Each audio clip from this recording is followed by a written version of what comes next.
So hey everyone, welcome back to our channel. और आज इस वीडियो से हम अपना जो टॉपिक है प्रोनाउन उसको कंप्लीट करेंगे। और ये इंग्लिश ग्रामर सीरीज का टॉपिक है। हमने इससे पहले नाउन को पूरा कंप्लीट कर लिया है, यानी कि नाउन की जो भी थ्योरी थी उसको एकदम बेसिक से लेके एडवांस तक कर लिया है। और जितना आपके एग्जाम के लिए सफिशिएंट है मैंने उससे ज़्यादा ही आपको करवा दिया है। तो अगर आपने वो नाउन वाली वीडियो नहीं देखी है तो आप उसको देख लेना, पहले नाउन को देखना फिर उसके बाद प्रोनाउन को शुरू करना। और आज इस वीडियो में हम प्रोनाउन की कंप्लीट थ्योरी को स्टार्ट करेंगे, ये उसका पार्ट 1 रहेगा। तो अभी अगर आपने चैनल को सब्सक्राइब नहीं किया है तो प्लीज़ सब्सक्राइब कर देना ऐसी और वीडियोस के लिए। तो अब हम अपने टॉपिक को शुरू करते हैं। तो सबसे पहले जो हमारे सामने चीज़ आती है वो ये आती है कि प्रोनाउन क्या है, प्रोनाउन किसे कहते हैं। तो a pronoun is a word that is used in place of a noun. तो आप ऐसा कह सकते हो कि जो प्रोनाउन है वो एक ऐसा वर्ड होता है जो कि नाउन की जगह पे आता है। अब क्योंकि हम अगर नाउन को बार बार रिपीट करेंगे, यानी एक ही नाम को एक ही प्लेस को बार बार यूज करेंगे, तो वो थोड़ा सही नहीं लगता है सेंटेंस में। इसीलिए हम नाउन को रिप्लेस करते हैं किससे, प्रोनाउन से। तो इसलिए प्रोनाउन जो है वो यूज किया जाता है किसकी प्लेस पे, नाउन के प्लेस से। बस आपको इतना ही याद रखना है। जैसे कि अगर मैं आपको एग्जांपल के लिए बताऊं तो देखो, जैसे Ram is a good boy, Ram is a good boy and then मैंने लिखा राम इज स्टडिंग। तो देखो यहाँ पे दो दो मतलब क्या बोलते हैं, राम जो है, राम क्या है, नाउन है, और ये दो दो बार रिपीट हो गया। तो इसी रिपीटेशन को हमें रोकने के लिए हम प्रोनाउन का यूज करते हैं। तो हम यहाँ राम की जगह ही लिख देंगे, ही क्या है, प्रोनाउन है। तो बस हमको प्रोनाउन से इतना ही समझना है कि नाउन की जगह पे जो शब्द यूज होता है, जो वर्ड यूज होता है, उसको हम बोलते हैं प्रोनाउन, बस। फिर उसके बाद अब हम जानते हैं कि काइंड्स ऑफ प्रोनाउंस, यानी कि प्रोनाउंस के कितने काइंड्स हैं, कितने टाइप्स हैं। तो यहाँ पे 7 है, इनको हम अच्छे से डिटेल में पढ़ेंगे। यहाँ पे आपको मैं मोटा मोटा ऊपर ऊपर से बता दूंगा। तो पहला आता है पर्सनल प्रोनाउन, फिर आता है पजेसिव, और पजेसिव एडजेक्टिव भी होता है, पजेसिव प्रोनाउन भी होता है। इसको भी हम डिटेल में करेंगे। देन आता है हमारा reflexive pronoun, then distributive pronoun, then indefinite pronoun, then relative pronoun, then reciprocal pronoun. तो आप इनसे बिल्कुल भी मत घबराओ, ये बहुत ईजी है। जब हम इनको डिटेल में पढ़ेंगे तो बहुत ईजी तरीके से मैं आपको इन्हें समझा दूंगा। अभी आपको सिर्फ इनके काइंड्स के, जो प्रोनाउन के काइंड्स हैं, उनको याद रखना है। देन फिर उसके बाद पहला आता है हमारा पर्सनल प्रोनाउन। अब पर्सनल प्रोनाउन क्या होता है, तो देखो पर्सनल प्रोनाउन कुछ नहीं होता, इसमें पर्सन्स की बात करी जाती है और इसमें 3 पर्सन्स होते हैं। फर्स्ट पर्सन होता है हमारा स्पीकर, यानी कि जो बोल रहा होता है। आगे अभी अगर मैं एग्जांपल दूं तो आप मुझे समझ लो मैं स्पीकर हूं, और स्पीकर में कौन कौन से प्रोनाउन आते हैं, तो वो आता है I and we. Then second person होता है लिसनर, जो सुन रहा होता है, उसमें एक ही आता है, उसको हम बोलते हैं यू, यानी कि आप या फिर तुम। फिर third person about whom we speak, जिसके बारे में हम बोल रहे हैं, जिसके बारे में हम बात कर रहे हैं, इसमें आ जाता है ही, शी, इट, दे। अब देखो इसको एग्जांपल से ऐसा समझो कि आप दो दोस्त हो, आप बोल रहे हो तो आप स्पीकर हो जाओगे, और जो सुन रहा है आपका जो दोस्त है वो क्या हो जाएगा, वो लिसनर हो जाएगा। और जिसके बारे में आप अपने तीसरे दोस्त के बारे में बात कर रहे हो वो थर्ड पर्सन हो जाएगा, जिसके बारे में हम बात कर रहे हैं। उसमें से ही भी हो सकता है, शी भी हो सकती है, इट और दे। तो बस पर्सनल प्रोनाउंस में 3 पर्सन्स ही आते हैं।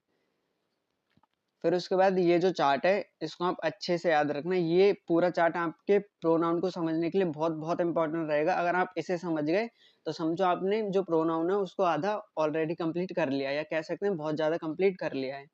तो सबसे पहले इसमें आपको एक चीज़, एक मिनट, इसमें जो रिफ्लेक्सिव प्रोनाउन है इसको अभी आप भूल जाओ, इस पर ध्यान नहीं देना है। सबसे पहले हम पढ़ेंगे, देखो कि जो प्रोनाउन है उसके सब्जेक्ट होते हैं, यानी एक सब्जेक्टिव केस होता है, एक ऑब्जेक्टिव केस होता है, और ये पजेसिव एडजेक्टिव्स, पजेसिव प्रोनाउन, इनको मैं आगे बताऊंगा। अभी सिर्फ हम दो चीजों पे फोकस रखोगे, सब्जेक्टिव प्रोनाउन पे और ऑब्जेक्ट प्रोनाउन से, यानी सब्जेक्टिव केस और ऑब्जेक्टिव केस। तो सब्जेक्टिव केस में देखो फर्स्ट पर्सन क्या होता है, आई, सेकंड पर्सन क्या होता है, यू, थर्ड पर्सन क्या होता है, मेल, ही, और थर्ड पर्सन फीमेल, शी होता है, और एक और थर्ड पर्सन होता है, it. First person plural, plural क्या होता है, वी होता है। सेकंड पर्सन प्लूरल यू होता है। फिर उसके बाद थर्ड पर्सन प्लूरल दे होता है। ये होते हैं हमारे सब्जेक्टिव केस, इनको आपको याद रखना है। फिर उसके बाद ऑब्जेक्टिव केस, यानी ऑब्जेक्ट जो प्रोनाउंस होते हैं वो, तो फर्स्ट पर्सन में मी होता है, सेकंड पर्सन में यू होता है, थर्ड पर्सन मेल में हिम होता है। ही का जो मतलब ही सब्जेक्टिव केस है और हिम क्या है, ऑब्जेक्टिव केस है। ऐसे आपको याद रखना है। सी जो है उसका ऑब्जेक्टिव केस क्या होगा, हर हो जाएगा, इट का इट ही रहेगा, वी का अस हो जाएगा, यू का यू ही रहेगा और दे का हो जाएगा देम। अभी आपको सिर्फ इन दो चीजों पे फोकस करना है, ये दो चीज इंपॉर्टेंट रहेंगी। इस चार्ट पे हम वापस आएंगे क्योंकि ये बहुत ज्यादा इंपॉर्टेंट चार्ट है, तो इसको आपको याद रख लेना है। पर अभी के लिए आपको सब्जेक्टिव केस यानी कि सब्जेक्ट प्रोनाउंस और ऑब्जेक्टिव केस यानी ऑब्जेक्ट प्रोनाउंस को याद रख लेना है। तो मेरे साथ साथ बोलो, first person I, you, he, she, it, we, you, they, ये होते हैं हमारे सब्जेक्टिव केस यानी सब्जेक्टिव केस के प्रोनाउंस होते हैं। फिर उसके बाद ऑब्जेक्टिव केस में me, you, him, her, it, us, you and them. Then उसके बाद जो हमारा टॉपिक आता है वो आता है कि subjective case and objective case, यानी कि सब्जेक्टिव केस और ऑब्जेक्टिव केस क्या होता है, तो इसको हम एकदम डिटेल में पढ़ेंगे। तो देखो, subjective case versus objective case, इसमें सबसे पहले आपको दो चीजें याद रख लेनी है कि जो सब्जेक्ट होता है हमारा, सब्जेक्ट क्या होता है, सब्जेक्ट कुछ नहीं होता, डूअर होता है, मतलब जो काम कर रहा होता है वो क्या होता है, सब्जेक्ट होता है। और ऑब्जेक्ट क्या होता है, ऑब्जेक्ट वो होता है जो एक्शन को रिसीव कर रहा होता है, यानी कि हम कह सकते हैं ऑब्जेक्ट क्या होता है, रिसीवर होता है। तो सब्जेक्टिव केस और ऑब्जेक्टिव केस में सबसे पहले आपको ये याद रखना है कि सब्जेक्ट क्या होता है, डूअर ऑफ द एक्शन, यानी कि जो एक्शन कर रहा होता है। और ऑब्जेक्ट क्या होता है, ऑब्जेक्ट वो होता है जो एक्शन को रिसीव कर रहा होता है, यानी कि रिसीवर। तो अभी इसके मतलब आपको दो ही चीज याद रखनी है कि सब्जेक्ट क्या होता है, जो डूअर होता है एक्शन का, यानी कि जो कोई एक्शन कर रहा है उसका डूअर क्या कहलाता है, सब्जेक्ट कहलाता है। और उस एक्शन को जो रिसीव करता है उसको क्या बोलते हैं, उसको हम ऑब्जेक्ट बोलते हैं। एंड देन उसके बाद हम पढ़ते हैं सब्जेक्टिव केस को। तो यूज्ड एज सब्जेक्टिव केस यानी कि डूअर ऑफ एक्शन, और इसमें कौन कौन से प्रोनाउन आते हैं हमारे, पीछे हमने पढ़ा था सब्जेक्टिव प्रोनाउन में कौन कौन से थे। तो आई था, वी था, ही था, शी था और दे थे, तो इनको आप याद रख लेना है। और चार्ट में मैंने आपको बता दिया था कि सब्जेक्टिव प्रोनाउंस में कौन कौन से आते हैं, I, you, he, she, it, we, you and they. इसको आप बार बार देखना, बार बार याद करना, तभी आपको ये याद होंगे, और मैं प्रैक्टिस करवा दूंगा जिससे आपको और आसानी से याद हो जाएंगे। तो सब्जेक्टिव केस में हमें ये एज ए सब्जेक्ट यूज होते हैं, ये सारे जो प्रोनाउंस होते हैं, और ये डूअर ऑफ एक्शन होते हैं, I, we, he, she, they. Example के लिए आई एम हैप्पी, तो ये इसमें जो आई है ये क्या है, ये डूअर ऑफ एक्शन है, ये हैप्पी है यानी कि मैं खुश हूँ। और ही इज प्लेइंग, वो क्या कर रहा है, वो खेल रहा है, तो वही एक्शन कर रहा है, वही डूअर हुआ। ये ही क्या है, ये हमारे यहाँ पे सब्जेक्ट है, और सब्जेक्ट में भी कैसे किसका सब्जेक्ट है, प्रोनाउन का सब्जेक्ट है। और ये क्या कर रहा है, ये डूअर ऑफ एक्शन है यानी कि एक्शन कर रहा है, इसीलिए सब्जेक्टिव केस यहाँ पे है। तो ये अब मैंने एग्जाम्पल दे दिया, और एग्जाम्पल देता हूँ जिससे आपको और क्लियर हो जाएगा। जैसे कि आई ईट फूड, मतलब मैं खाना खाता हूँ या खा रहा हूँ। तो देखो, आई ईट फूड में क्या है, आई जो है ये हमारा प्रोनाउन है, और प्रोनाउन में भी कैसा केस है, सब्जेक्टिव केस है। ठीक है, समझिए, डूअर ऑफ एक्शन है यानी कि मैं खाना खा रहा हूँ। और ही इज प्लेइंग या ही प्लेज क्रिकेट, देखो he plays cricket, he plays cricket में भी ये क्या है, सब्जेक्टिव केस है। ही जो क्या है, सब्जेक्ट है, कैसा किसका सब्जेक्ट है, प्रोनाउन सब्जेक्ट है। और तो इसीलिए ये डूअर ऑफ एक्शन है क्योंकि ये क्रिकेट खेल रहा है यानी वो क्रिकेट खेल रहा है, ही प्लेज क्रिकेट। तो आई होप आपको सब्जेक्टिव केस जो है वो समझ आ गया होगा। आप इसमें ऐसे भी पूछ सकते हो कि who is doing the action, मतलब एक्शन कौन कर रहा है, तो आपको आंसर जो आएगा ना वो सब्जेक्ट का आएगा। जैसे कि हु इज ईटिंग फूड, तो आई मतलब मैं खाना खा रहा हूँ, तो आई क्या है, subjective case. he plays cricket, who is doing the action, who is playing the cricket, he क्या है, subjective case। तो आई होप आपको ये समझ आया होगा। देन उसके बाद कुछ रूल्स हैं बी वर्ब्स। अब बी की वर्ब्स क्या होती हैं, तो बी की वर्ब्स कुछ नहीं होती, इज होता है, am, are, was, were, be, been, being. तो देखो, is, am, are, was, were, be, been, being, ये होती है बी की वर्ब्स होती हैं।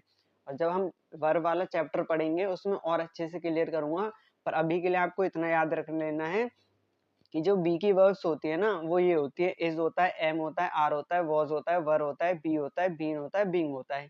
इनके बाद हम सब्जेक्टिव केस यूज करेंगे, और सब्जेक्टिव केस कौन कौन से होते हैं, आई, वी, ही, शी, दे। तो इनको मतलब हम यूज करेंगे बी की वर्ब्स के बाद। अब एग्जांपल के लिए इट वॉज, तो देखो वॉज जो है, वॉज क्या है, वॉज एक बी की वर्ब है, तो बी की वर्ब के बाद कौन सा सब्जेक्ट, कौन सा केस यूज करना है, सब्जेक्टिव केस, यानी कि सब्जेक्ट का जो प्रोनाउन है वो हमें यूज करना है। तो it was I who brought you home, यानी कि ये वो मैं था जो तुमको घर लेके आया था। यहाँ पे हम मी नहीं लगाएंगे, इट वॉज मी नहीं होगा, वो हम स्पोकन इंग्लिश में बोल देते हैं पर वो यहाँ पे गलत हो जाएगा। कॉम्पिटिटिव एग्जाम की जो इंग्लिश होती है उसके अकॉर्डिंग यहाँ पे जो मी है वो क्या होगा, गलत होगा। तो इसलिए आपको सिर्फ इतना याद रख लेना है कि अगर बी की फॉर्म है, और बी की फॉर्म कौन कौन सी होती है, is, am, are, was, were, be, been, being, इनके बाद हम कौन सा केस यूज करते हैं, सब्जेक्टिव केस यूज करते हैं। एग्जाम्पल के लिए it was I who brought you home, और next example it was he क्या है, सब्जेक्टिव केस है। It was he who helped you, वो वह था मतलब जिसने तुम्हारी हेल्प करी थी। तो बस इतना याद रखना है कि बी के वर्ब्स के बाद आपको कौन सा केस यूज करना है, सब्जेक्टिव केस यूज करना है। देन उसके बाद अब हम देखते हैं कि जो हमारा ऑब्जेक्टिव केस है वो कहाँ कहाँ पे यूज होता है, और ऑब्जेक्टिव केस में कौन कौन से प्रोनाउंस आते हैं, तो वो आते हैं me, you, him, her, it, us, you, them. तो इनको भी आपको याद रख लेना है। अब मैं आपको बताता हूँ कि ऑब्जेक्टिव केस जो है वो कहाँ कहाँ पे यूज होते हैं। तो सबसे पहले वो यूज होते हैं वर्ब्स के बाद, फिर होते हैं प्रपोजिशंस के बाद। और मी, अस, हिम, हर, देम ये क्या थे, ये ऑब्जेक्टिव केस हैं हमारे। अभी हमने पीछे पढ़ा था चार्ट में, मैंने आपको बताया था ये क्या है, ऑब्जेक्टिव केस। तो ये कहाँ कहाँ पे यूज होते हैं ऑब्जेक्टिव केस, एक तो वर्ब के बाद, यानी हिंदी में बोलूँ तो क्रिया के बाद, और प्रेपोजिशंस के बाद भी यूज होते हैं। तो दो जगह पे यूज होते हैं, एक तो वर्ब के बाद और फिर एक बार प्रेपोजिशंस के बाद। अब कैसे यूज होते हैं मैं एग्जांपल्स के थ्रू आपको बताता हूँ। तो पहला है आफ्टर वर्ब। आफ्टर वर्ब हम कौन सा केस यूज करते हैं, ऑब्जेक्टिव केस का यूज करते हैं, ऑब्जेक्टिव केस। एक मिनट में इसको मिटा देता हूँ क्योंकि समझ नहीं आ रहा है, तो अब मैं दोबारा लिखता हूँ। तो आफ्टर वर्ब हम कौन सा यूज करते हैं, objective case, objective case. Example, she told me a story. तो she told me a story, देखो मैंने आपको बताया था कि ऑब्जेक्टिव केस मतलब ऑब्जेक्ट क्या होता है, जो एक्शन को रिसीव कर रहा होता है। तो यहाँ पे जो मी है, मतलब टोल्ड क्या है, वर्ब है, शी क्या है, शी सब्जेक्ट है, और किसका सब्जेक्ट, प्रोनाउन का सब्जेक्ट। तो she told me a story, यानी उसने मुझे एक स्टोरी बताई। एक्शन मतलब एक्शन तो डूअर, जो डूअर है इसमें वो तो शी है, पर रिसीव किसने किया, मैंने रिसीव किया, यानी कि मी। और पीछे जस्ट मैंने आपको बताया था कि ऑब्जेक्टिव केस का हम कहाँ कहाँ पे यूज करते हैं, एक तो वर्ब के बाद यूज करते हैं यानी क्रिया के बाद। टोल्ड क्या है, टोल्ड वर्ब है यहाँ पे, तो वर्ब के बाद कैसा केस आएगा, ऑब्जेक्टिव केस आएगा। तो और यहाँ पे किसने एक्शन को रिसीव किया, मैंने, क्योंकि किसको स्टोरी सुनाई गई है, मुझे स्टोरी सुनाई गई है। तो she told me a story. Then उसके बाद she scolded you and me, तो उसने डांटा किसको, तुमको और मुझे। तो किस पे मतलब एक्शन रिसीव हुआ, किसने एक्शन रिसीव किया, मतलब किसको डांटा गया, तुम्हें और मुझे। और ये स्कॉल्डेड जो है ये क्या है, वर्ब है। तो वर्ब के बाद कैसा केस आता है, ऑब्जेक्टिव केस आता है। तो बस आपको इसमें यही याद रखना है। अब उसके बाद प्रेपोजिशन के बाद, प्रेपोजिशन के बाद भी कौन सा केस मतलब यूज होता है, तो वो भी कौन सा केस यूज होता है, ऑब्जेक्टिव केस। अब प्रेपोजिशंस क्या होते हैं, तो देखो मैं आपको कुछ कुछ प्रेपोजिशंस बता देता हूँ जिससे आपको थोड़ा आइडिया लग जाएगा। तो प्रेपोजिशंस हमारे कौन कौन से होते हैं, एग्जाम्पल के जैसे कि टू हो गया, फोर हो गया, विथ हो गया, बिटवीन हो गया, फिर उसके बाद फ्रॉम हो गया, फिर एट हो गया, है ना। तो to, for, with, between, from, at, इसके अलावा भी बहुत सारे प्रेपोजिशंस होते हैं, पर वो मैं आपको तब बताऊंगा जब हम प्रेपोजिशन वाले चैप्टर को शुरू करेंगे तब। अभी के लिए आपको इतना याद रखना है कि जब प्रेपोजिशन के बाद हम कौन सा सब्जेक्ट, कौन सा केस यूज करते हैं, ऑब्जेक्टिव या सब्जेक्टिव, तो हम यूज करते हैं ऑब्जेक्टिव केस। एग्जाम्पल के लिए बिटवीन क्या है, प्रेपोजिशन। तो between you and me, you क्या है, यू हमारा यहाँ पे ऑब्जेक्टिव केस है, और मी क्या है, मी भी हमारा क्या है, ऑब्जेक्टिव केस है, कि बिटवीन यू एंड मी। फिर उसके बाद she mocked at him and me. तो देखो शी, उसने मॉक किया हिम पे, मतलब उस पे और मुझ पे। हिम क्या है, हिम हमारा क्या है, ऑब्जेक्टिव केस है। देखो यहाँ पे दोबारा चार्ट बताता हूँ, हिम क्या है, ऑब्जेक्टिव केस है। इस और वहां पे क्या था, प्रेपोजिशन था, जैसे कि mocked, she mocked at, at क्या है, एट हमारा प्रेपोजिशन है। तो प्रेपोजिशन के बाद कौन सा केस यूज होगा, ऑब्जेक्टिव केस। तो him and me. I hope आपको ये चीज सारी जो मैं बता रहा हूँ ये आपको समझ आ रही होंगी। तो एक और एग्जांपल मैं बताता हूँ आपको, she is talking to her. देखो इसमें ये जो टू है, टू क्या है, अभी मैंने बताया प्रेपोजिशन, और प्रेपोजिशन के बाद कौन सा केस आता है प्रोनाउन का, ऑब्जेक्टिव केस। तो हर क्या है, हर क्या है, ऑब्जेक्टिव केस है। देखो दिखाता हूँ दोबारा से, हर क्या है, शी का, सी मतलब क्या है, हमारा सब्जेक्टिव केस है, और उसका ऑब्जेक्टिव केस क्या होता है, हर होता है।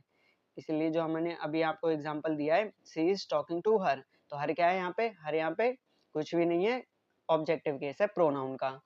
और फिर टू क्या है, प्रेपोजिशन है। तो आई होप आपको ऑब्जेक्टिव और जो सब्जेक्टिव केस है वो कहाँ पे यूज होते हैं, कहाँ पे यूज नहीं होते, वो आपको समझ आ गया होगा। अगर फिर भी कोई डाउट आए तो आप कमेंट में बता देना या टेलीग्राम पे पूछ लेना, मैं आपको पर्सनली मतलब आपका जो डाउट है उसको क्लियर कर दूंगा। अब देन उसके बाद एक प्रेपोजिशन आता है बट। ये जो बट है ये प्रेपोजिशन भी होता है और क्या होता है, एक कंजंक्शन भी होता है। तो देखो स्पेशल केस होता है बट का, क्या, but can act as conjunction and preposition. तो बट जो है वो कंजंक्शन का भी काम करता है और प्रेपोजिशन का भी काम करता है। अब कंजंक्शन क्या होता है, तो कंजंक्शन होता है जो दो क्लॉजेस को, मतलब दो क्लॉजेस को जो जोड़ता है उसको हम बोलते हैं कंजंक्शन। और प्रेपोजिशन क्या होता है, प्रेपोजिशन अभी हमने जस्ट पीछे पढ़ा था कि जिसके साथ हम ऑब्जेक्ट फॉर्म यूज करते हैं। और तो फिर मैं आपको बताता हूँ कि यहाँ पे जो बट है इसके साथ कब कहाँ पे यूज होगा, कब ये कंजंक्शन का काम करेगा और कब ये प्रेपोजिशन का काम करेगा। तो सबसे पहले हम देखते हैं कंजंक्शन का काम ये कब करेगा। अगर ये कंजंक्शन का काम करता है तो इसके साथ हम सब्जेक्टिव फॉर्म यूज करेंगे, यानी सब्जेक्टिव केस को यूज करेंगे। तो देखो अब मैं एग्जांपल से आपको बताता हूँ, everyone went but she stayed, मतलब everyone went but she stayed. तो देखो यहाँ पे एवरीवन क्या है, सब्जेक्ट है, वेंट क्या है, वर्ब है। तो सब्जेक्ट और वर्ब एग्रीमेंट, हमें पता है कि सब्जेक्ट के साथ वर्ब का आना जरूरी होता है, बहुत जरूरी होता है, बिना वर्ब के सब्जेक्ट नहीं आ सकता। तो एक यहाँ पे सब्जेक्ट है, एक यहाँ पे वर्ब है, तो सब्जेक्ट को अपनी वर्ब मिल गई। अब देखो शी क्या है, सी भी एक सब्जेक्ट है, स्टेड क्या है, स्टेड एक वर्ब है, तो यहाँ पे भी इसको वर्ब मिल गया। तो ये वाला जो क्लॉज है, ये वाला क्लॉज या सेंटेंस है, ये कंप्लीट हो चुका है। तो इसमें हमें अलग से कोई भी जरूरत नहीं है। पर देखो यहाँ पे जो बट है ना, अब वो किसका काम कर रहा है, मैंने जस्ट आपको बताया ये जो कंजंक्शन होता है वो दो क्लॉजेस को जोड़ता है। तो बट ने क्या कर दिया, यहाँ पे दोनों क्लॉजेस को जोड़ दिया कि एवरीवन वेंट, मतलब सब चले गए पर वो रुक गई, मतलब यानी कि वो रुकी।